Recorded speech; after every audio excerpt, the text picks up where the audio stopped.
여러분 밤새 안녕하셨습니까? 뉴스파이터 김명준입니다. 한 유명 커피 전문 업체가 2020년까지 전 세계 매장에서 플라스틱 빨대를 퇴출하겠답니다. 정 빨대를 원하는 손님에겐 종이나 생분해성 빨대를 제공하겠다네요. 빨대를 사용할 필요가 없도록 음료 뚜껑 디자인도 아예 바꾸겠답니다. 빨대뿐 아니라 플라스틱은 이미 오래전부터 환경 재앙으로 다가오고 있습니다. 플라스틱 빨대가 썩어 없어지는데 무려 200년이 걸린다네요. 이 지구는 우리 게 아닙니다. 후손들보다 먼저 잠시 빌려 쓰고 있는 겁니다. 빨대, 이제는 컵에서 뺄 때입니다. 네, 7월 11일 수요일 뉴스파이터 본격적으로 시작해 보도록 하겠습니다. 도와주실 네 분을 먼저 소개해드리겠습니다. 김광삼 변호사, 그리고 정신과 전문의 최명기 원장, 양지민 변호사, 그리고 MBN의 홍순빈 아나운서 네 분과 함께합니다. 어서 오십시오. 안녕하세요. 네, 여러분과 함께하는 뉴스파이터 첫 번째 얘기부터 풀어보겠습니다. 그야말로 전 세계가 감동한, 전 세계가 주목했던 그런 감동적인 얘기입니다. 홍순빈 아나운서. 네, 전 세계인들의 기대를 받았던 이 태국 동굴 구조대원들이 어제 오후에 엄지를 척 하고 들었다고 합니다. 아하. 이 태국에요. 네이비실 공식 페이스북 홈페이지에요. 어제 오전 6시 50분에 이런 글이 올라왔습니다. 야생 멧돼지들이 다시 한 팀이 됐다. 이 순간 기적인지 과학 덕분인지 말할 수 없지만 야생 멧돼지 13명 모두가 동굴 밖으로 나왔다라는 글이 나왔는데 이게 그 동굴에 갇힌 전원이 구조됐다는 첫 소식이었습니다. 이제 여기서요, 이제 그동안 지난 10일까지, 그러니까 구조 이제 사흘째 되는 날, 이날 동굴에 아직 5명이 갇혀 있었는데 어제 오후 4시 12분에 9번째 생존자가 동굴을 빠져나왔고요. 그리고 20분 뒤에 10번째 생존자, 그리고 한 40분 정도 지나서 11번째 구조자가 동굴 밖으로 나왔고 6시 51분에 현지 시각입니다. 현지 시간 6시 51분에 12번째 그리고 13번째까지 다 이제 구조가 돼서 이제 실종 고립된 지 18일 만에 그리고 생사가 확인된 지 8일 만에 이 전원이 빠져나오게 된 겁니다. 17일 만으로 통일합시다. 우리 어차피 지금 CG가 17일 만에 나가고 자막도 17일 만 나가니까 17일 만에 13명이 모두 구조가 됐어요. 그리고 앞서 이제 이 CG를 보시면 시청자 여러분들께서 아니 사람을 구했다는데 야생 멧돼지가 웬 말이냐 하는데 이게 왜 그런 거예요? 홍수민 아나운서. 여러분들 아시는 바와 같이 그 유소년 소년들이 그 축구팀 선수라는 거를 이제 많이 들으셨을 텐데 그 축구팀 이름이 뭔가 멧돼지를 이제 가리키는 이름이었다고 합니다. 뭐 야구팀 같은 경우에도 뭐 두산 베어스, 하나 이글즈 하면 선수들이나 팬들을 향해서 뭐 곰들이다, 뭐 독수리들이다 이렇게 표현을 하잖아요. 마찬가지로 이 축구팀 이름에 따라서 이 소년들을 멧돼지로 표현한 거였습니다. 태국 현지어로 팀 이름이 무빠랍니다. 이거 묵찌빠도 아니고 묵찌빠도 아니고 네, 태국 현지말로 무빠. 이게 야생 멧돼지 이런 이름이라네요. 그래서 이 태국의 해군 네이비실 요원들이 이 구조 직후에 페이스북에 올린 그 글에서 야생 멧돼지 죄송합니다. 발음이 좀 서툴렀습니다. 야생 멧돼지들이 돌아왔다. 이렇게 이 환호 섞인 글을 올리기도 했습니다. 자, 구조화된 모습 정말로 기뻤을 거 아닙니까? 그 모습 좀 보시고 이어가 보도록 하겠습니다. เป็นความภาคภูมิใจเป็นมิชชั่น possible ของทีมไทยแลนด์ที่ทำได้ที่หมู13ตัวออกมาแล้ววันนี้เราแจกแอปเปิลแจกทุกอย่างอาหารน้ำทุกอย่างเลยค่ะ 양지민 변호사님, 정말 전 세계가 주목하고 감동한 그런 극적 구조, 동굴의 기적이라는 표현도 언론들이 쓰고 있습니다. 그런데 제일 걱정되는 건 지금은 일단 구조돼서 기쁘긴 합니다만 건강 상태도 걱정이 돼요. 네, 그렇습니다. 근데 건강 상태는 그래도 생각보다는 양호한 것 같은데요. 아하. 일단 뭐 태국 동굴 소년들과 코치 상태가 생각보다 양호하다라는 외신 보도가 있었고요. 네. 근데 이제 이상 증세를 보이는 사람들이 있기는 있습니다. 워낙 오랜 시간 동안 동굴에 고립이 돼 있다 보니까 있는데 있는데 한 7, 8일 정도 입원 치료를 하고 나면 좋아질 것으로 지금 기대가 된다라고 하고요. 아하. 소년 2명이 특히 이제 폐에 문제가 있는 일명 우리가 동굴병이라고 하는데요. 동굴병이 이제 폐질환 감염을 뜻한다고 합니다. 그래요? 이게 1940년에 폭풍 대피소에서 캠핑을 한 다음에 나온 사람들이 어떤 균에 감염이 돼서 폐질환을 일으키는 그 증상을 보고 동굴병이라고 하게 됐는데요. 네. 이러한 동굴병을 앓고 있는 소년들이 한 2명 정도로 지금 추산이 되고 있다라고 하고요. 네. 일단 코치도 사실은 뭐 많은 언론들에서 나왔지만 장시간 동안 이제 아이들을 보살피느라고 본인의 이제 건강을 제대로 돌보지 못해서 조금은 이제 체력이 약해진 부분은 있는 것 같습니다. 아하, 그러니까요. 사실 얼마나 힘들었을 거예요. 우리가 상상하기도 참 힘듭니다. 그런데 김광삼 변호사님, 17일 만에 기적이긴 합니다만 이 구조하는 과정이 정말 순탄치는 않았어요. 그렇죠. 일단 6월 23일 날 네. 이제 유소년 축구팀 13명이 실종이 되죠. 네. 그래서 동굴로 들어갔는데 이제 폭우가 많이 오니까 결국 계속 그 물이 차오를 거 아니에요. 네. 그러니까 그 물을 피해서 계속 안쪽으로 들어간 거죠. 아, 네. 그래서 6월 23일 날 그렇게 실종이 되는데 6월 24일 이제 해남구조대가 수색을 시작해요. 네. 근데 이게 워낙 계속 들어가다 보니까 네. 굉장히 그 위험하면서 물이 또 차고 그러니까 구조대가 또 수색하다가 중단을 합니다. 네. 그런데 6월 30일 날 이제 그 수색 구조대만으로 할 수 없는 그런 상황이 발생하니까 미국, 영국 이런 다국적 구조팀도 참여를 해요. 그리고 7월 2일 날 생존 지점으로 보이는 그 네. 공간을 접근을 시도하고 네.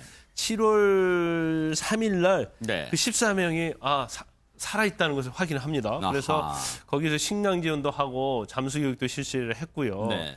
그리고 7월 8일 날 이제 최초로 구조를 하죠. 아하. 그래서 그 구조에 착수를 해서 구조를 하고 7월 9일에 4명 생환이 되고 네. 7월 10일 날 이제 최종적으로 네. 구조를 다 했는데 아무튼 뭐 굉장히 드라마틱해요. 그냥 네, 굉장히 네. 극적인데 이제 처음에는 굉장히 걱정도 많이 하고 그랬는데 이게 3번에 걸쳐 구조가 되면서 네. 구조 방법에 대해서 좀 익숙해진 거죠. 네. 그러다 보니까 계속적으로 뭐 7, 8시간 걸렸던 것이 점점 더 줄어들고 해서 네. 상당 시간이 단축됐고 네. 처음 구조된 네. 한 명이 굉장히 약간 뭐 유독하다 그런 얘기 있었는데 네. 전체온증으로 결국은 뭐 정상을 다 되찾았다고 합니다. 네. 좀 안타까운 것은 네.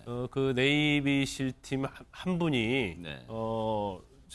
사망을 했죠. 그렇죠. 네. 공기 산소 부족으로 네. 사망을 한 점이 좀 굉장히 안타깝긴 해요. 네.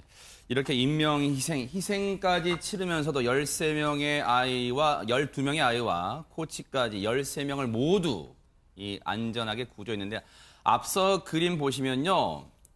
물론 전 세계 많은 분들도 관심을 갖고 이 무사 구조되기를 바랐습니다만 태국 현지 분위기가 그대로 이 영상을 보시면 드러납니다. 그야말로 보세요.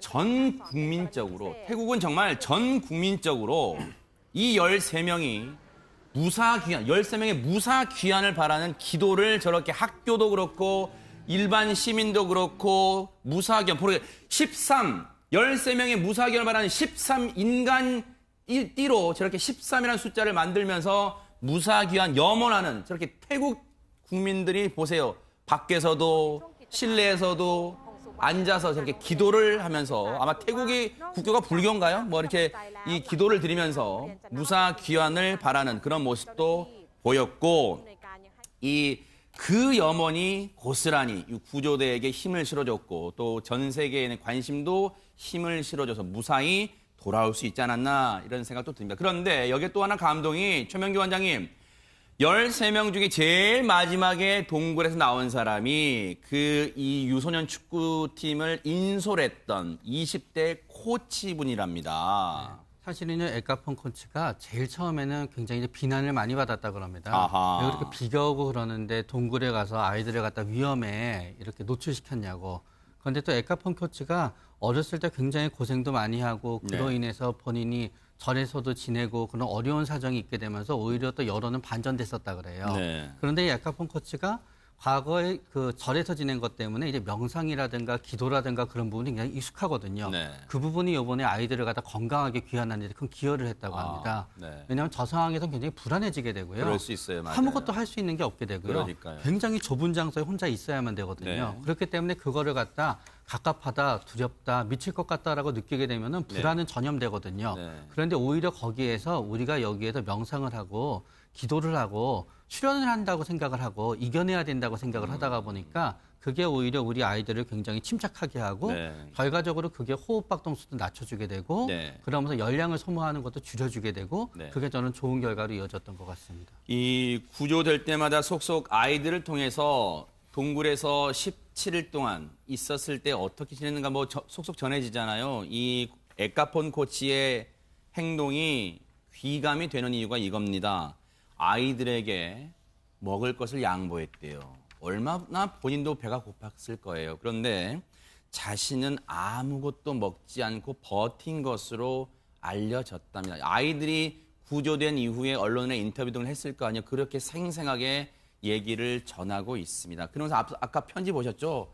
이 아이들 부모님께 이 에카폰 코치는 사죄 드린다는 표현을 쓰고 있습니다. 앞서 최명기 원장님 말씀처럼 얼마나 그 순간 이 죄스러운 마음이 있었을 거예요. 내가 이 아이들을 인솔하지 않았다면 이런 일이 안 생겼을 텐데 하는 자책감도 들었을 거 아니에요. 그런데 어쨌든 에카폰 코치의 행동도 귀감이 되고 이 홍수민 아나운서, 네. 태국의 네이비실, 태국 해군 소속 네이비실 팀이 구조 이틀째 이 구조가 나서 페이스북에 올린 뭔가 그림이 있다는 이게 대체 뭡니까? 한번 설명을 좀 해주세요. 저는 무슨 내용인지 모르겠던데. 네, 바로 이 그림입니다. 페이스북에 올라온 그림인데요. 지금 뭐 이 그림을 보시면요.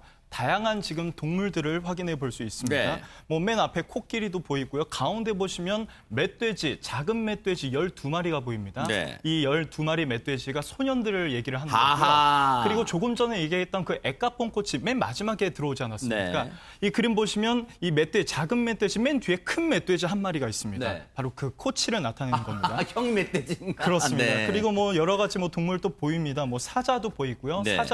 사자 같은 경우에는 그 영국의 잠수함, 잠수부를 얘기하는 겁니다. 네. 영국 상징이 또 사자니까요. 그리고 거기 보시면 또 뭐 물범도 보이는데 네. 이거는 이제 해군 네이비실, 네. 태국의 네이비실 요원들을 상징하는 겁니다. 아하. 뭐 아이언맨까지 보이는데요. 네. 아이언맨은 일론 머스크를 나타냅니다. 일론 머스크가 이번에 네. 뭐 기술적으로 지원하겠다 이러면서 현장까지 왔었는데 네. 그런 고마움의 마음을 표현한 거고요. 네. 이들 모두가 함께 지금 꾸불꾸불한 이 동굴을 빠져나오는 모습을 네. 그림으로 표현한 겁니다. 네.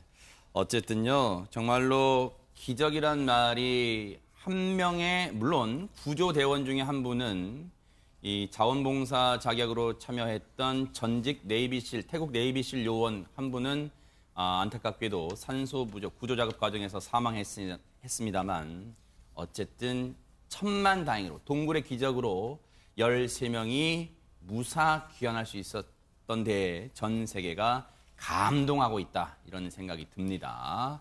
정말 고생들을 하셨습니다. 자, 지금 시각이 9시 33분을 이제 막 넘었습니다. 지금 여러분께서는 뉴스를 파헤치고 이슈를 터뜨리는 뉴스파이터와 함께하고 계십니다.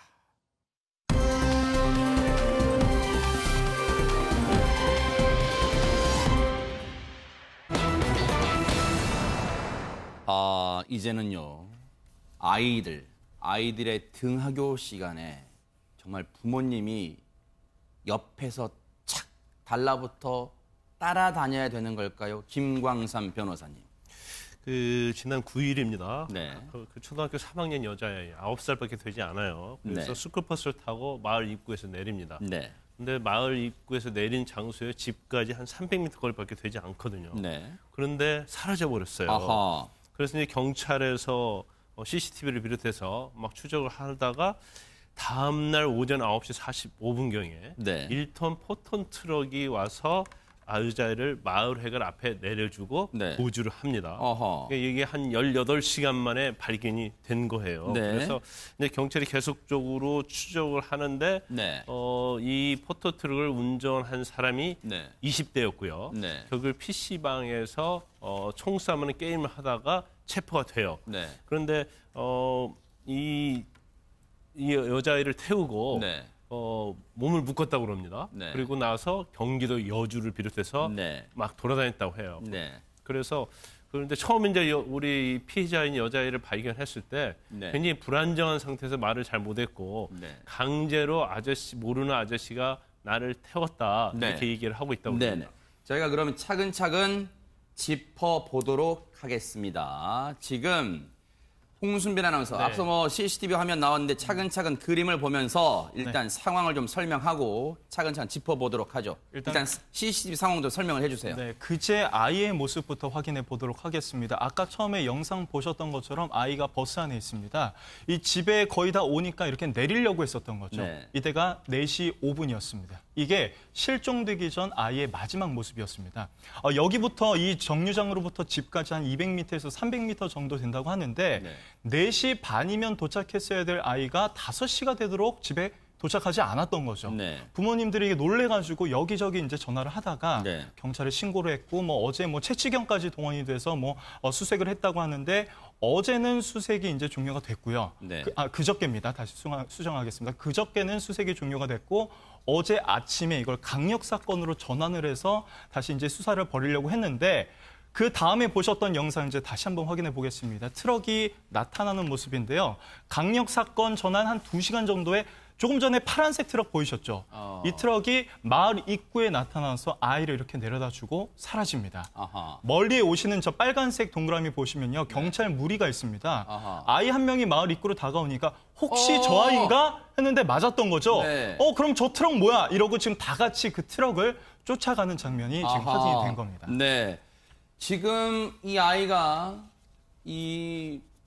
힘겹게 터벅터벅 걸어온 장면. 그런데 잠깐 화면 오른쪽 하단에 파란색 트럭이 잠시 보였습니다. 그 트럭, 바로 저 트럭입니다. 그렇습니다. 저 트럭에서 아이가 내린 후, 저 트럭은 후진을 해서 골목길을 빠져나가고 그 수를 지켜보던 경찰들, 혹시 저 아이가 하면서 순간 잡아! 하면서 우르르 달려가는 모습까지 CCTV에 고스란히 찍혔던 겁니다. 그런데 네, 말씀하세요. 네, 영상 보시면요. 그저께 아이의 옷차림과 어제 옷차림 같지 않습니까? 지금 노란색 아하. 상의에 저 핑크색 가방을 메고 있죠. 가방도 메고 있군요. 네. 이 아이가 또 당시에 네. 물 먹이면서 걸어왔고 얼굴이 아하. 빨갛게 상기가 돼 있었다고 그래요? 합니다. 네. 그걸 본 순간 네. 이 아이구나. 그리고 범인이 저 사람이구나 네. 하고 이렇게 다 같이 뛰어갔던 거예요. 아하. 그런데 양지민 변호사님, 지금 경찰이 저 CCTV 보면은 잡아! 하면서 막 뛰어가잖아요. 네. 근데 그 현장에서 트럭을 세웠습니까, 혹시? 그 현장에서는 잡지는 못했습니다. 아하. 다만 일단은 용의자가 특정이 됐고 어떤 차량을 타고 있는지가 특정이 됐기 때문에 나중에 이제 찾기가 손쉬웠겠죠. 그래서 용의 차량이 창녕읍에 있다라는 무전을 받게 되고요. 그래서 창녕에 가서 이제 차 주변을 사실은 수색을 했습니다. 그래서 네. PC방에 이 용의자가 들어가 있는 것 같다라는 아하. 판단을 하고 PC방에 갔더니 이 남성이 실제로 있었던 거죠. 그래서 아하. 검거한 시각은 한 1시 55분 정도라고 하는데요. 아니, 뭐 PC방 업주예요, 그럼 이 사람이? PC방 업주는 아니고요. 아하. 정말 어이없게도 태연하게 게임을 즐기고 있었다라고 합니다. 아하. 그러니까 이게 이 남성이 밤을 꼬박 새운 상황이었다라고 해요. 그래서 네. 검거 당시에 그 온라인상의 교재에 굉장히 유행하고 있는 그 총싸움 게임이 있는데 그걸 하고 있었다라고 하고요. 아하. 경찰이 가서 이제 사실 뭐 얘기를 했을 거 아니에요. 당신이 맞느냐 이런 행위를 네. 했느냐라고 얘기를 했더니 네. 담담하게 검색 검문에 응하면서 검문 내가 검색에 검문 검색에 아. 응하면서 내가 맞다라고 진술을 했고요. 네. 그러면서 납치 혐의에 대해서도 순순히 시인을 했다나 그래요. 네. 그러니까 이 남성은 저 여자 아이를 내려주고 도주하기는 했지만 네. 언젠가는 경찰이 본인을 잡으러 올 거를 사실은 좀 알고 있었고 그리고 경찰이 오면 그냥 시인을 해야 되겠다라고 뭐 일부는 사실 마음을 조금 비우고서는 오히려 기다리고 있었던 것 같습니다. 태연하게 저런 천인 공노할 짓을 저지르고 나서 PC방에서 뭐라고요? 총싸움 게임을 하던 중에 경찰에 잡혔다고요? 아까 그 또 모자는 뭡니까? 총싸움 뭐 흉내내는 거예요? 대체 왜 이런 짓을 저질렀는지 이유는 한번 들어봐야 될 거 아닙니까? 자, 들어보시고 이어가 보도록 하겠습니다. 왜 범행을 저지르셨나요?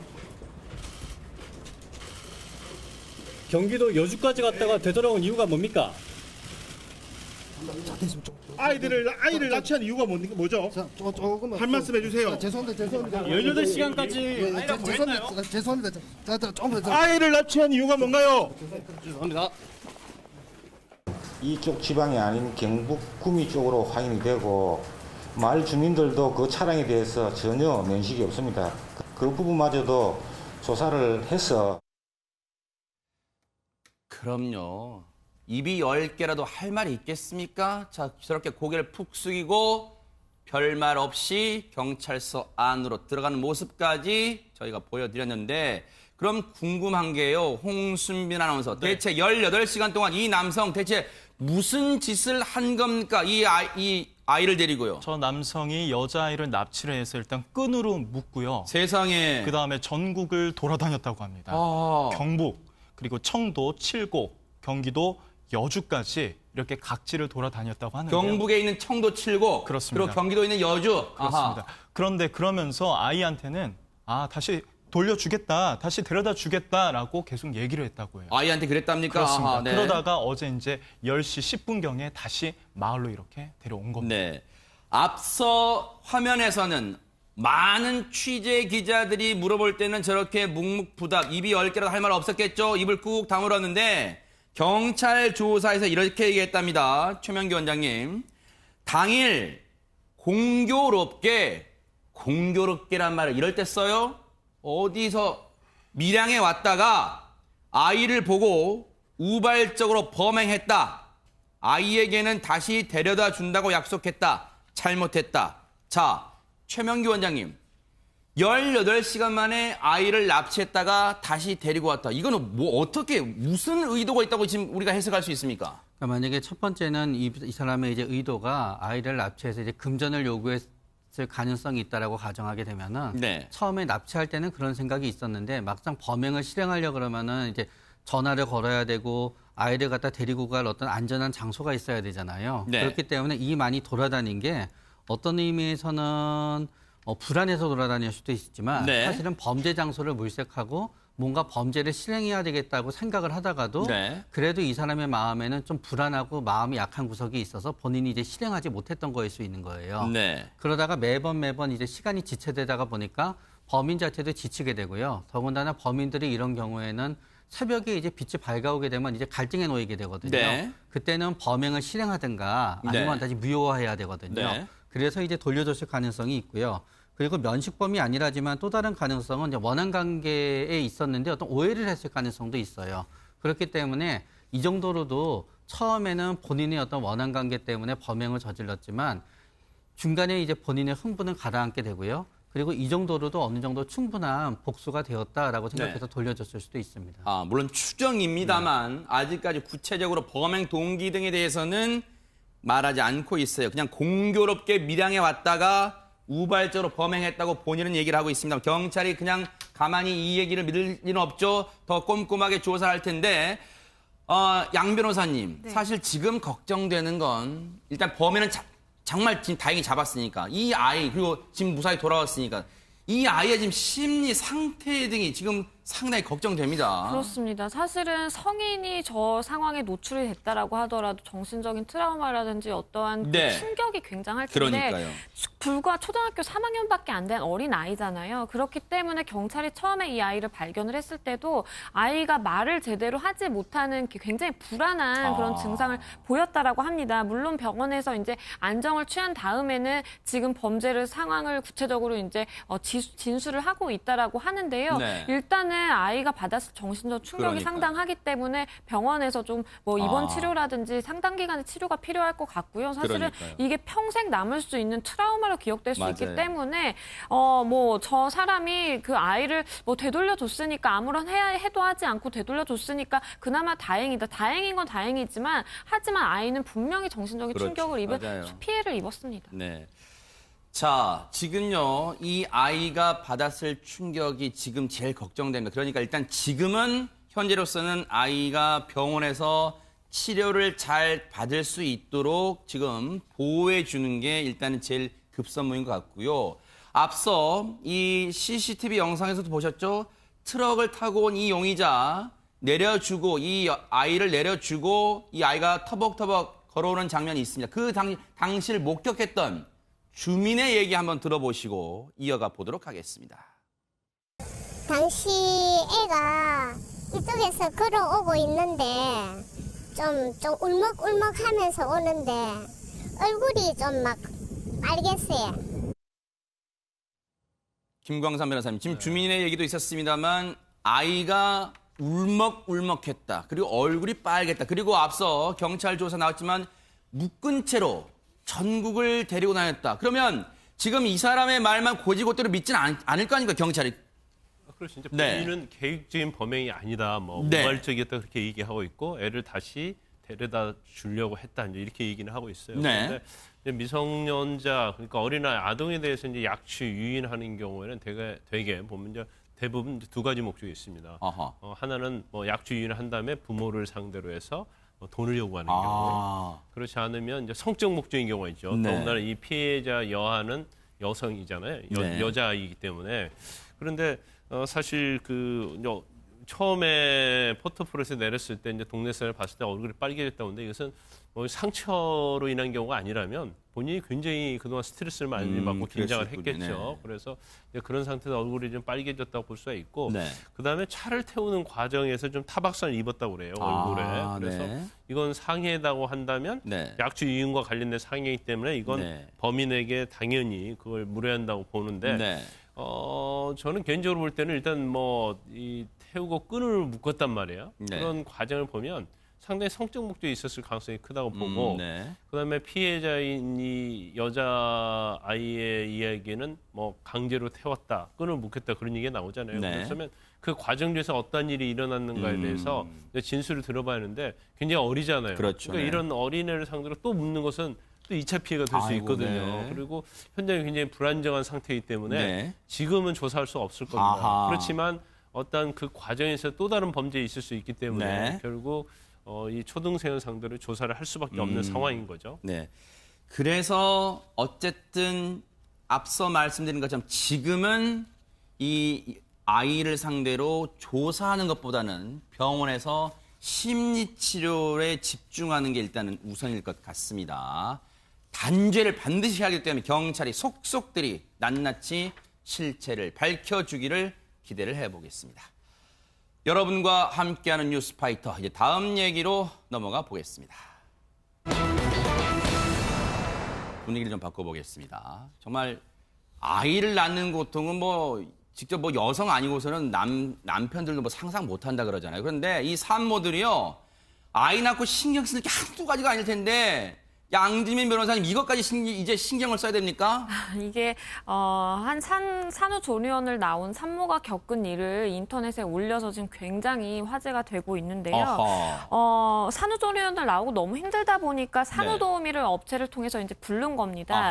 그런데 어느 날 남편이 부인에게 문자를 합니다. 뭐라 그러냐면 택배가 도착을 했는데 집에 배송을 못하고 집 앞에 있는 유수 검지 장치 있잖아요. 왜 소화전 같이 이렇게 문을 열면 그렇죠. 이렇게 어느 정도 공간이 있는 거기에 넣어놨으니까 택배를 가져가라라고 한 겁니다. 그래서 부인이 이제 택배를 꺼내러 바깥으로 나와서 그 문을 딱 열었더니 택배만 있는 게 아니라 한 쇼핑백이 있었다라는 거예요. 그래서 쇼핑백을 딱 보니까 누가 봐도 이거는 내 집안의 물건이다. 내 물건. 그러니까 고데기, 내가 쓰는 고데기와 남편의 양말 그리고 산모용 미역이 이렇게 들어있었다라고 합니다. 근데 그걸 보고 있는데 저희 커피도 한 박스 있는 것 같아요. 네, 저 커피도 이제 한 박스가 있었습니다. 그래서 보고 있는데 갑자기 그 산후도우미가 굉장히 당황한 기색을 나타내면서 이제 뛰어나온 거죠. 그래서 이거는 뭐지라고 하면서 산모가 그 당시에는 이제 그 쇼핑백을 놔두고 택배만 가지고 들어와서 산후도우미에게 택배 왔다 그래서 가져왔어요. 그러고 아무렇지도 않게 얘기를 하고 생각을 해보니까 이건 이상한 거죠. 그랬더니 산후도우미가 그날따라 퇴근을 또 일찍 했다라고 합니다. 그래서 퇴근한 후에 그 유수검지 장치를 다시 열어보니까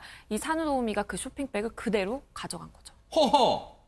아니, 누가 봐도 이거는 홍수빈 아나운서, 이건 누가 봐도 자기가 쓰는 물건은 이미 눈에 익을 대로 익잖아요. 그러니까 이거는 누가 봐도 내 물건, 내 집에서 나온 물건 그걸 다 알 텐데, 그리고 분명히 딱 소화전 열어봤을 때 눈도 마주치고 같이 그 장소에 있었는데 이 산후도우미가 그 쇼핑백을 그대로 가지고 왔다. 이거 어떤 일이 일어난 거예요, 그게 대체? 산후도우미도 놀랬을 거예요. 뒤에서 이 주인이 문을 딱 열었는데 네. 자기가 훔쳐가려고 했던 물건들이 네. 그 쇼핑백 안에 있으니까요. 네. 그래서 이제 굉장히 놀랬다고 하는데 네. 이 산후도우미가 이번 한 번만 그렇게 훔쳐간 게 아니라 아하. 나중에 확인해 보니까 네. 여러 차례 집안에 있는 뭐 음식이나 여러 가지 뭐 예물이나 이런 네. 것들을 굉장히 많이 훔쳐갔다는 사실도 파악이 됐습니다. 그런데 일단 이 상황만 놓고 보면 네. 쇼핑백을 가져갔어요, 양 변호사님. 쇼핑백을 가져갔어요. 아니, 그러면 이 산모 입장에서는 일단 황당함이 앞설 거 아니에요. 일단 그러면 대처하기가 일단은 좀 놀랍고 막 가슴이 쿵쾅쿵 뛸 거 아니에요. 그러면 일단 남편한테 전화를 좀 하지 않을까 싶어요. 맞습니다. 네. 이 여성이 이제 남편에게 전화를 했더니 아하, 했군요. 네. 남편이 화가 난 거예요. 그래서 바로 이 업체를 통해서 소개를 받은 산후도우미이기 때문에 업체에 전화를 했고요. 업체에서 아마 산후도우미를 굉장히 나무랬겠죠. 그랬더니 그 산후도우미가 미안하다면서 그 쇼핑백에는 사실은 이제 여러 가지 물건이 있었지만 고데기와 남편의 이제 양말을 주면서 미안하다고 하고 갔다라고 합니다. 네. 근데 이 얘기를 또 남편한테 하니까 남편이 이제 더 화가 난 거죠. 아니 지금까지 가져간 물건이 많지 않겠느냐라고 해서 경찰에 신고를 하게 됐고요. 신고를 합니까 이제? 네, 아하. 신고를 하면서 이제 경찰 입회하에 CCTV를 확인을 해봤더니 네. 역시 이번만이 아니라 네. 그 전에도 출근을 할 때는 항상 그냥 본인의 가방만 가지고 출근을 했다가 네. 여지없이 퇴근을 할 때는 늘 쇼핑백 하나씩이 들려 있었다라는 거죠. 하하. 출근할 때는 이게 뭐 인생이 공수래 공수거라 그랬는데 출근할 때 빈손으로 왔다가 퇴근할 때는 쇼핑백을 들고 간다. 그런데 그러면 홍수민 아나운서 네. CCTV를 돌려보니까 그날만 그랬던 게 아니라 그 전에도 빈손으로 왔다가 갈 때는 쇼핑백 이게 영상이 찍혔단 말이에요. 그럼 대체 어떤 것들이 없어진 겁니까? 산후도우미가요, 이제 그 주인이 같이 있으면서 주인이 평소에 이제 이상하다고 생각했던 일들이 이제 떠올랐던 거예요. 아하. 보니까 남편이 2주 먹을 분량의 음식을 사놓으면 그게 4일 만에 없어졌다고 합니다. 아하. 그리고 이제 미역 2주치 먹을 양의 물건을 장을 봐오면 그렇죠. 이게 나흘이면 없어진다고 네 말씀하세요. 그렇습니다. 게다가요, 미역이요. 산모 미역 많이 드시잖아요. 맞아요. 이렇게 한 번 혈액순환 사놓으면 잘 되잖아요. 그 분량이 꽤 되잖아요. 물에 불면요. 네. 그런데 그게 한 번 끓여 먹었을 뿐인데 3분의 1도 안 남았다고 합니다. 게다가 또 이 화장지가 이틀이면 다 떨어져서 뭔가 항상 좀 이상하다고 느꼈는데 알고 보니 산후도우미가 이 모든 거를 다 훔쳐갔던 거죠. 아하. 더 확인해 보니까 네. 예물로 받은 구두 그리고 뭐 파김치에 샴푸까지 다양한 물품을 이 산후도우미가 가져갔다는 사실이 다 드러났습니다. 신랑이 예물로 사준 구두, 여성용 구두겠죠?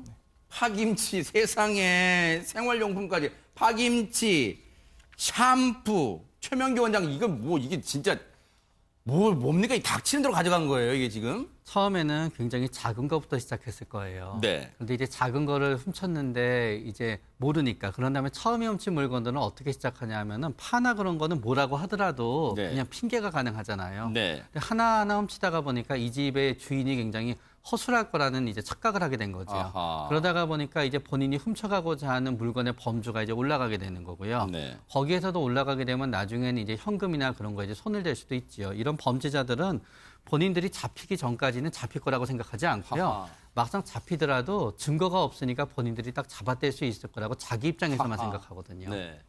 아니, 김광삼 변호사님, 혹시라도 이 산후도우미 입장에서는 아이고, 그 미역도 좀 많던데 좀 나눠 먹읍시다. 뭐 그거 좀 가지고 이럴까요, 혹시? 근데 나눠 먹을 수는 있죠. 근데 아하. 나눠 먹을 때 네. 반드시 주인한테 허락을 허락을 받아야 받고, 합니다. 아하. 그리고 뭐 대부분 또 뭐 산후도우미가 주인과 굉장히 친한 경우가 많아요. 네. 그래서 집에 예를 들어서 김치를 담궜는데 좀 많이 담궜다. 그러면 좀 이 정도 갖고 와서 드세요. 할 수도 네. 있고 또 집에서 쓰지 않는 물건이 있을 수 있거든요. 네. 굉장히 뭐 굳은데 새 굳은데 네.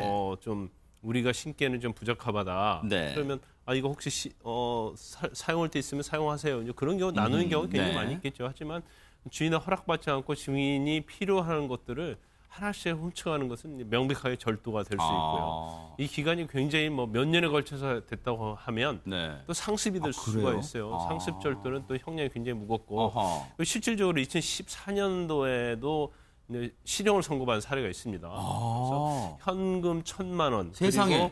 그리고 뭐 2천만 원 상당의 어떤 금품을 훔친 세상에. 거죠. 그래서 징역 1년형을 선고받았어요. 실형을 선고받은 거죠. 근데 이 산후도우미를 알고 보니까 네. 2012년도에도 또 다른 전과가 있었던 네. 겁니다. 아하. 그래서 실형을 선고받았는데 네. 좀 걱정되는 것들이 네. 사실 산후도우미 대부분이 굉장히 열심히 일하고 힘들게 일하시죠. 그런데 몇몇 이런 그 맞아요. 절도 습성이 있는 산후도우미 때문에 많은 산후도우미들이 그로 인해서 의심을 받고 네. 고통을 겪을 수 있다는 것이 네. 굉장히 좀 안타까운 현실입니다. 그러니까요. 양 변호사님, 다른 사람도 아니고요. 산모, 엊그제 이 출산의 아픔, 물론 기쁨도 있죠. 아이를 얻은 기쁨도 있지만 출산 어렵게 한 산모한테 이런 일이 일어났기 때문에 더 분노가 심할 듯 합니다. 그렇습니다. 사실은 이제 여성들이 출산을 하고 나면 밤새 아이들에게 수유를 하고 시달리기 때문에 아하. 사실은 산후도우미를 이렇게 고용하는 이유가 낮에 잠깐 눈을 붙이기 위해서입니다. 잠깐 아이를 맡겨놓고 눈을 붙이고 또다시 밤에 다시 아이를 보고 이런 패턴을 사실 살기 때문에 그래서 사실은 산후도우미들이 그 부분을 노린 걸 수 있죠. 왜냐하면 낮에는 잠을 자니까 본인이 자유롭게 행동하기가 굉장히 손쉽잖아요. 그리고 아하. 또 산모들은 산후도우미에게 심정적으로 많이 의지하는 부분도 있습니다. 네. 왜냐하면 내 아이를 돌봐주는 사람이고 산후에 이제 감정적으로 조금 불안정한 그런 부분들을 굉장히 나를 도와주는 사람, 의지를 하게 되는데 그런 사람에게 배신을 당했다라는 게 굉장히 좀 정신적으로 충격이 있을 것 같고요. 네. 사실은 이 글을 올린 산모 역시도 뭐라 그랬냐면 우리 부부는 이번 일로 인해서 사람을 믿지 못하게 됐다. 아하. 다른 분이 새로 오셨지만 그분을 사실 의심해서 낮에 눈을 제대로 붙일 수가 없다라고도 아이고. 얘기를 했고요. 글 마지막에는 이런 얘기도 했습니다. 그러니까 이 글을 보고 사실은 성실하게 본인의 직무를 잘 수행하시는 많은 산후도우미 분들께는 죄송하다. 아이고, 하지만 네. 이런 일을 미연에 방지하기 위해서 네. 혹시나 이제 산후도우미를 맞아요. 부르실 분들은 네. 본인의 물건을 잘 관리하셔라라는 마지막에 덧붙이는 말도 있었습니다. 그러니까 이분이 뉴스파이터가 해드리고 싶은 말씀까지 다 하셨어요. 그러니까 그 일을 겪기에 너무 분하고 억울하고 분통 터지는데 혹시라도 자신의 사연으로 인해서 지금도 성실하게 일하고 계시는 산후도우미 분들에게 누가 될까 봐 죄송하다는 표현까지 썼고요. 이 말씀이 바로 뉴스파이터가 전해드리고 싶었던 말씀이기도 합니다. 정말 앞서서 김광삼 변호사님 말씀하셨지만 일부 이런 나쁜 못된 마음을 가진 산후도우미 분들이 성실하게 일하시는 다수의 산후도우미 분들의 힘을 빠지게 하지 않나 이런 생각도 해보고요. 실제로 네티즌 댓글에서 그런 게 있었어요. 일반화하지 마세요. 제발 그런 당부의 글도 올라왔습니다. 자, 그러니까 조심은 하되 또 이 산후도우미 분들을 일반화하는 또 이렇게 곱지 않은 시선으로 보는 것도 좀 우리가 삼가야겠다 이런 생각도 해봅니다. 자, 여러분과 함께한 뉴스파이터 이제 다음 얘기로 넘어가 보겠습니다. 저희 뉴스파이터가 사실 시청자 여러분들의 이 목소리에 이 최대한 이 귀를 기울이려고 노력은 하는데 어제 뉴스파이터 방송이 끝난 뒤에 저희에게 시청자분의 글이 하나 전해졌습니다. 홍순빈 아나운서. 네. 지난 1월에 뉴스파이터 시간에 이 소식을 전해드리면서 이 돈의 행방을 뉴스파이터 취재진도 계속 추적하겠다 이렇게 말씀을 드렸는데요. 이 뉴스파이터 애청자께서도 그 돈의 행방이 궁금하셨던지 아하. 어제 글을 올리셔서 네. 저희가 분주하게 어제 그리고 오늘 이렇게 분주하게 움직여봤습니다. 어떤 글이 올라왔어요? 1월 3일 날 달러 8천만 원을 길모퉁이에서 한 학생이 발견해서 경찰에 신고를 한 이슈가 있습니다. 돈 주인이 당시에 그 돈을 다시 돌려받기 거부를 해서 6개월 후가 되면 이 돈을 신고한 학생이 갖게 된다고 하는데 과연 이 돈이 어디로 갔을지 지금 이제 6개월이 지났는데 이 돈이 어디로 갔을지 궁금합니다. 뉴스파이터 시간 좀 다뤄주셨으면 좋겠습니다라는 글을 남겼었습니다. 일단 이런 글이 이 뉴스파이터 앞으로 도착을 했고요. 저희가 소중하게 전달받았고 저희들도 기억이 나서 이 시청자분이 그 사건을 기억하고 계시구나 했는데 시청자 여러분들의 기억을 소환해 보겠습니다. 홍순빈 아나운서 어떤 사건이었습니까? 네, 1월 3일에 저희가 영상 전해드렸지만 이 일은 지난해 12월 28일에 있었던 일입니다. 한번 해당 골목으로 한번 가보겠습니다. 네, 서울의 한 주택가 신림동 골목입니다. 지금요, 한 남성이요, 머리를 이렇게 움켜쥐면서 오더니 차 앞에서 돈 뭉치를 들고 던질랑 말랑 하다가 결국 한번 참고요. 그 다음에 그 옆에 돈을 툭 하고 사라집니다. 이때가 오후 6시 정도 됐었는데요. 잠시 후에 한 학생이 또 나타납니다. 여기 신림동이요, 이제 그 고시촌인데 지금 모자를 쓴 학생, 그리고 가방을 맨 이 학생이 돈을 보게 된 겁니다. 보니까 뭔가 달러였던 거죠. 돈 뭉치였습니다. 게다가 한두 푼도 아니고 72,000달러, 우리 돈으로 한 8천만 원 되는 돈을 이렇게 고민을 하다가 가져가는 모습이 이제 확인이 됐었던 거죠. 원래 이 주인이요, 지금 보시면요, 지금 은행에 1년띠가 붙어 있어가지고 범죄 가능성은 낮다고 보고 이 돈을 주인에게 돌려주려고 했었으나 주인이 이제 자기는 가져가지 않겠다 이렇게 얘기를 하면서 자, 그러면 6개월 후에 보자. 만약에 6개월 후에 안 가져가면 이 학생에게 돈을 건네주겠다. 이런 얘기가 있었는데 이제 6개월이 흐르게 된 겁니다. 네, 그래요.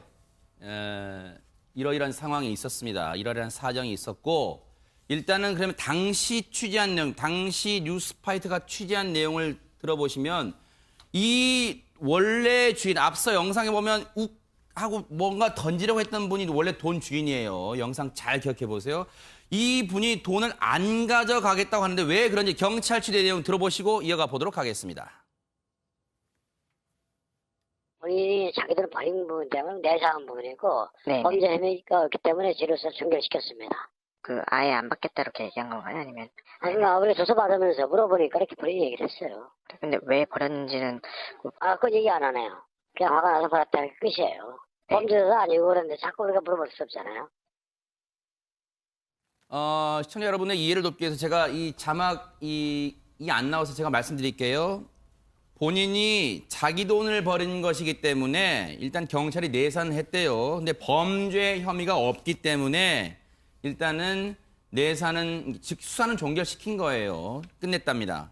그래서 이 조사를 계속하면서 본인에게 물어봤대요, 경찰이. 안 받으실 거예요, 정말? 이렇게 지나가던 분이 정말 마음씨 착한 분이 이렇게 주워 오셨는데, 찾아주셨는데 했더니 안 받겠답니다. 그러면 왜 버렸답니까? 뉴스파이터 제가 물어봤어요. 했더니 그걸 얘기 안 합니다. 경찰분이 그래요. 그냥 화가 나서 버렸다는 게 끝이에요. 그런데 경찰분이 이런 말을 덧붙입니다. 범죄가 아니라서 왜 버렸는가를 자꾸 또 물어볼 수가 없잖아요. 경찰 입장에서. 이런 말을 하고 있습니다. 일단은 마침 또 오늘 뉴스파이터에 또 두 분의 변호사님이 나와 계시기 때문에 차례대로 한번 여쭤볼게요. 김광삼 변호사님, 돈 주인이 돈을 버렸는데 6개월 뒤에 돈을 준 사람이 가져간다. 이게 가능한 일입니까, 이게? 근데 이 부분을 좀 우리가 짚고 넘어가는 부분이 어떤 부분이냐면 이제 돈을 저게 잃어버린 것인지 아니면 던져서 버린 거잖아요. 네. 그러면 현재 6개월 후에 어떤 몇 %를 가져갈 수 있고 소유권 포기하면 이제 가져갈 수 있다는 거 조항은 그 소유권자가 물건을 잃어버렸을 때 해당이 되는 거예요. 근데 이것은 잃어버린 게 아니고 그냥 버린 거잖아요. 버린 거다. 버린 거라고 한다면 지금 유실물법에 의하면 이제 버렸다 하더라도 이게 마약처럼 일반적인 소지가 안 되는 그런 물건이랄지 아니면 그 범죄 사실과 관련된 물건은 반드시 경찰에 신고하든지 그런 절차를 취하도록 되어 있거든요. 그런데 잃어버린 것이 아니고 던져버리고 갖고 아예 포기를 한 게 때문에 이것은 제가 볼 때는 그냥 발견한 고시 준비생이 그냥 가져가도 별 문제가 없다고 저는 봐요. 애초 당시부터? 그렇죠. 그런데 이제 세금 문제 그런 건 있겠죠. 그렇지만 이게 유실물법에 적용되지 않느냐고 하는 문제인데 유실물법 제가 아까 말씀드렸잖아요. 잃어버린 물건에 대해서 이제 소유자한테 찾아주도록 하는 그런 취지에서 이게 정해진 법이거든요. 그래서 결과는 어떻게 되는지 모르겠어요. 그런데 고시 준비생은 어떻든 간에 지금 본인이 잃어버렸다 하더라도 나는 화가 나서 버렸다고 얘기하기 때문에 소유권을 포기했잖아요. 그래서 그 궁극적으로 보면 본인이 소유권 포기했다는 것을 번복하지 않으면 잃어버렸던 포기했던 간에 그 돈을 이 고시준비생이 가져갈 수 있죠. 단지 정식적으로 세금은 내야 한다는 거죠. 그렇지 않고 만약에 잃어버린 물건을 그냥 가져가 버리면 형법상 점유유 이탈물 횡령죄에 해당이 돼요. 그래서 이제 법적으로 보면 이제 그런 부분이 있기 때문에 경찰에서 어떤 식으로 결론을 냈는지 네. 그건 좀 궁금해요. 일단은 결론은 낸 겁니다. 왜냐하면 저희가 그래서 어제 앞서 말씀드렸지만 시청자분의 이 기억에 저희가 도움을 받아서 맞다. 우리도 궁금했는데 뉴스파이터도 궁금했는데 이참에 한번 알아보자 해서 저희가 이 사건을 애초 맡았던 수사했던 서울 관악경찰서에 한번 알아봤던 거예요. 근데 양지민 변호사님 경찰로부터 그런 얘기를 들었어요. 결국 지난달 28일이 돈을 준 이후 딱 6개월이 된 시점이었답니다. 그리고 이 남성 고시 준비생이 돈을 찾아갔다네요. 근데 세금을 냈다는데 얼마나 됩니까? 세금은 이제 그 유실무법에 따라서 6개월 내에 소유권을 주장하지 않으면 원래 주인이 주장하지 않게 되면 세금을 떼게 되는데 22%입니다. 22%나 떼가요? 그래서 꽤 많이 떼간다고 생각하실지는 모르겠는데 네. 일단은 사실은 본인의 소유가 아닌 물건을 어쨌든 본인이 획득하게 된 거잖아요. 그래서 22%를 제외한 나머지 금액을 받을 수가 있고요. 네. 만약에 반대 상황으로 내가 이제 그 물건을 찾아서 경찰에 갖다 줬는데 네. 주인이 정말 고맙다라고 하면서 이제 찾아가는 거예요. 네. 그럴 때는 이제 원칙적으로는 5%에서 20% 내에서 이제 보상을 해줄 수가 네. 있는데 대부분은 한 10% 정도에서 그래도 결정이 되는 것 같아요. 그래서 네. 만약에 본인이 이제 소유권을 주장하면서 가져가겠다라고 했으면 이 사건 같은 경우에는 5%라고 하면 한 400만 원 정도를 어쨌든 고시생이 받을 수 있었는데 그거보다 더 큰 금액을 받게 된 거죠. 아하. 경찰도 마지막 그 순간까지 신중했겠죠. 혹시라도 그 순간 돈을 전하려는 순간 원래 주인이 마음 바뀌어서 그 돈 내가 다시 가져갈게요라고 전화가 올 수 있으니까. 그래서 어제 뉴스파이터 제작진이 경찰 얘기를 들어봤습니다. 한번 들어보시고 이어가 보도록 하겠습니다. 법정 기간이 이제 만료가 돼서 6개월이 지났고 네. 그래서 스태프자분이 취득하셨어요. 아, 그럼 세금 떼고 한 6천만 원 정도 그러면 가져가신 거예요? 6천 아니고 한 5천 얼마였던 것 같아요. 22% 공제하고 나머지 네. 찾아가셨어요. 그러니까 6월 말쯤이니까 28일, 29일 이렇게 왔다 갔을 거예요. 뭐라고 딱히 말씀하신 건 없었어요. 네, 그냥 기간이 돼서 와서 찾아가기만 했어요. 나중에 버리신 분은 몇 번 권유를 해도 계속 거절을 했던 건가요? 아니면은? 예, 연락이 다 안 됐어요. 아, 그 후에는 연락이 아예 안 되신 거예요? 예, 제가 그 이후에도 한번 네. 연락을 했을 때 네. 전화기가 꺼져 있거나 네네. 연결이 안 됐었어요. 문자도 남기긴 했었는데. 얘기를 들어보니까 경찰 입장에서는 저희가 추정했던 대로 마지막까지 최후의 순간까지 이 돈의 원래 주인에게 연락을 계속 취하려고 노력을 했네요. 그런데 좀 짓궂은 질문입니다만 최명기 원장님 혹시 내일 모레 마흔을 바라보는 고시생 정말 고시 공부 오래 하셨나 봐요. 그런데 혹시 이분은 6월 28일 되기만을 기다렸을 수 있을까요? 어떻습니까? 사실은 지금이 고시의 많은 부분이 결과가 이제 나오는 시점입니다. 이제 공무원 시험이 됐건 네. 지방직 공무원 시험이 됐건 네. 그렇기 때문에 이분의 입장에서는 아마 그때도 얘기한 게 이분이 이 고시에 대해서 굉장히 뜻이 있는 분이었다 그러면은 아마 이 일을 접하고 나서 굉장히 나한테 운이 좋은가 보다라고 더 열심히 공부했을 거라고 저희가 얘기했고요.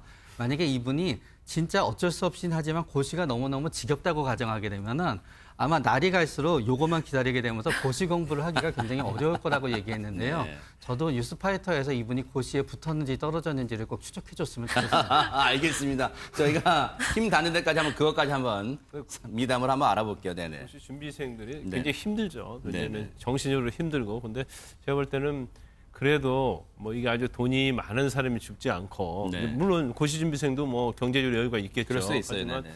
아마 이게 좀 밑바탕이 돼서 네. 공부하는 데 도움이 돼서 그러니까요. 꼭 고시에 합격하기를 네. 바랍니다. 그렇습니다. 그런 마음이고요.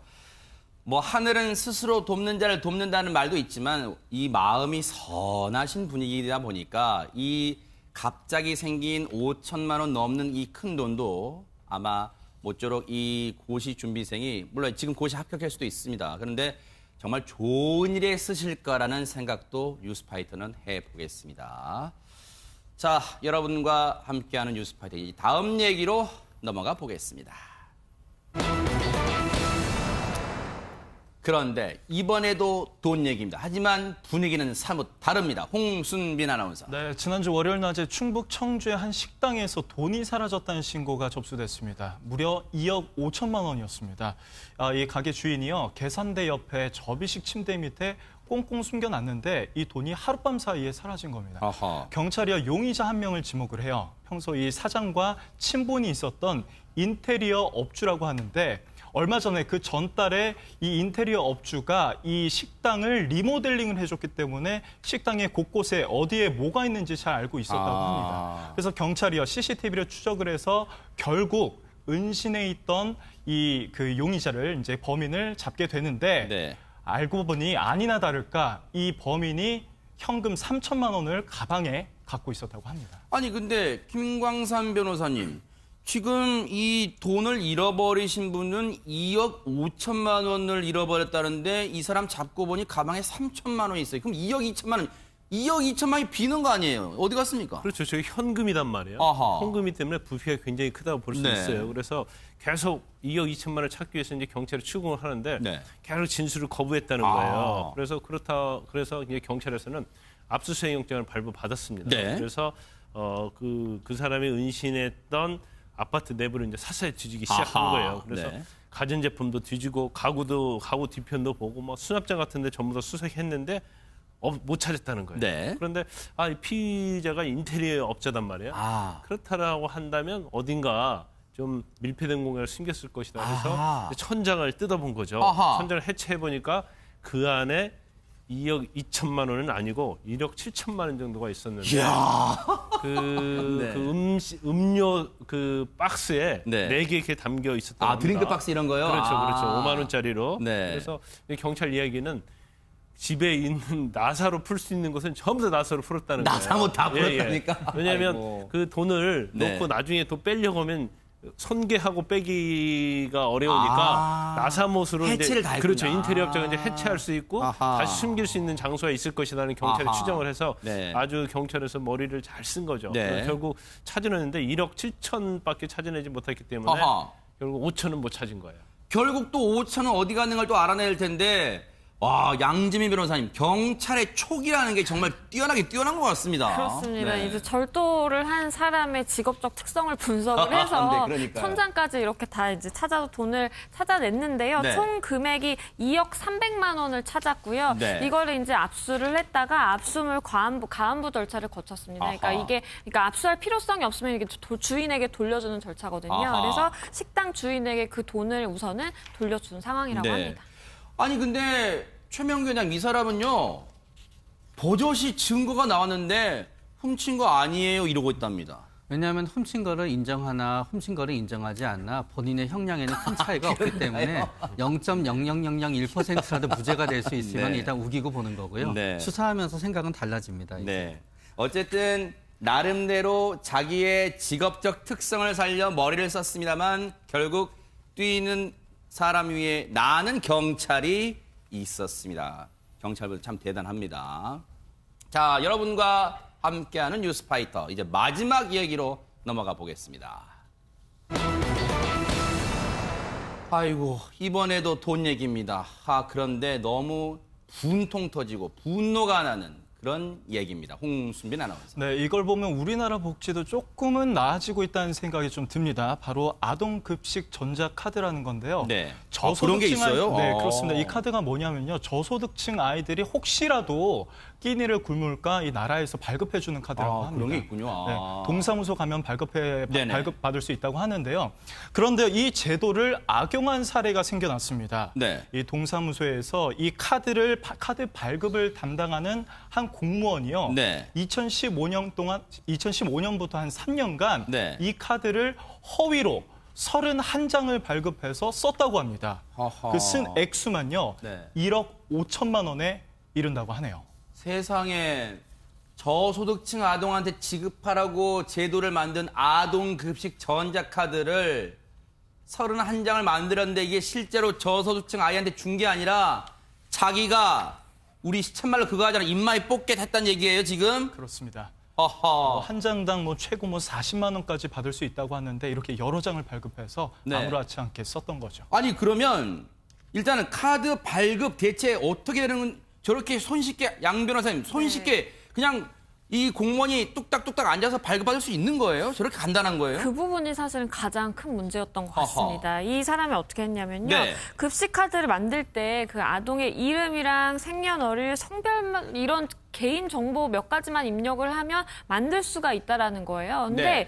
문제는 이 사람이 존재하지 않는 아동의 이름과 성별과 생년월일 입력하고 차례대로 그 카드를 발급받아 갔다라는 거죠. 가상의 아이를 만들어냈다는 얘기예요, 그러면? 그게 가능하다라는 게 사실 가장 큰 문제점이었던 어이가 것 없네요, 이게 같고요. 진짜. 이게 이 카드의 취지가 저소득층 가정의 아이들을 지원하기 위해서 만든 거잖아요. 그러면 사실은 개인정보를 입력을 하면 이 아이가 정말 저소득 가정에 해당하는 아이인지 아닌지 이런 거를 사실을 다 심사를 하고 발급을 해줘야 되는데 뭐 존재하는 사람도 아니라 그냥 허위의 인물을 입력을 해도 아무 문제 없이 발급을 된다라는 게 사실은 가장 큰 문제였던 것 같고요. 무려 31장의 카드를 발급을 받았습니다. 한 장당 한 달로 따졌을 때 최대 40만 원가량을 쓸 수가 있다라고 하니까 그래요? 31장이면 그 액수가 어마어마해지잖아요. 큰 문제가 있었던 것 같습니다. 김광삼 변호사님, 이게 저 제도만 만든다고 되는 게 아니라 이게 정말 제도에 커다란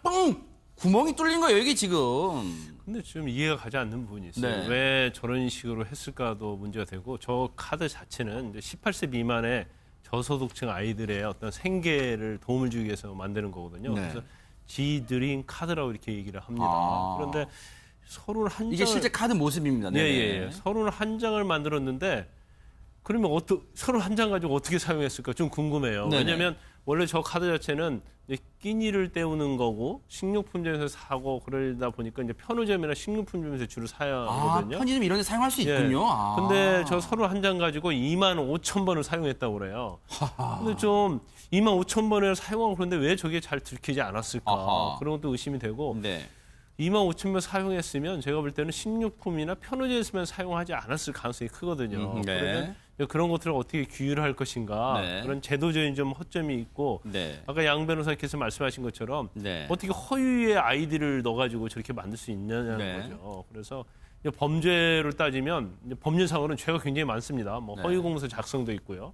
이거 행사한 죄도 있고 그다음에 컴퓨터를 이용한 사기도 있고 아마 금액도 굉장히 크고 그 과정에 보면 죄질이 굉장히 좋지 않기 때문에 아마 법원에서 형벌을 받으면 굉장히 중한 형벌을 받을 걸로 예상이 됩니다. 이게요.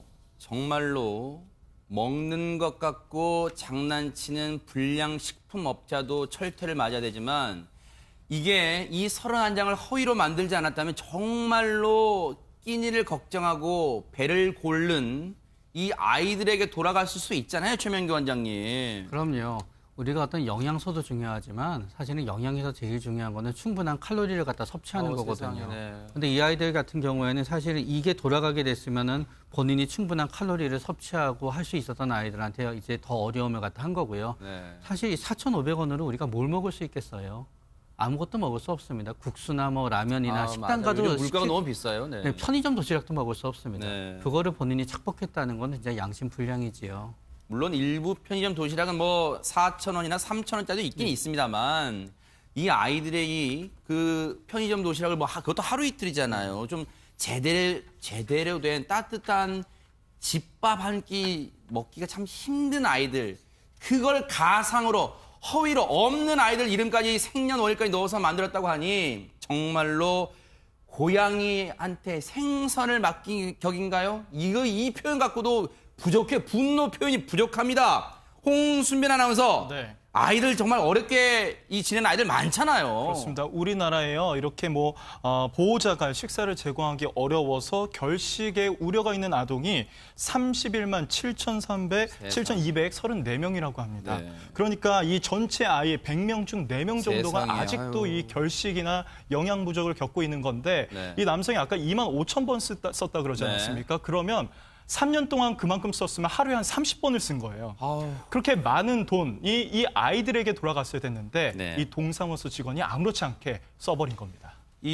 저 카드를 이참에 편의점이나 학교 인근 식당에서 좀 이 견본을 놔두고 좀 알아야 될 것 같아요. 왜냐하면 아이가 써야 할 걸 버젓이 어른이 썼다면 뭔가 좀 끼임새를 알아차야 될 거 아닙니까? 그래서 그런 것도 한번 방법이 될 것 같습니다. 뉴스파이터 여기서 마치겠습니다. 함께해 주신 여러분 고맙습니다.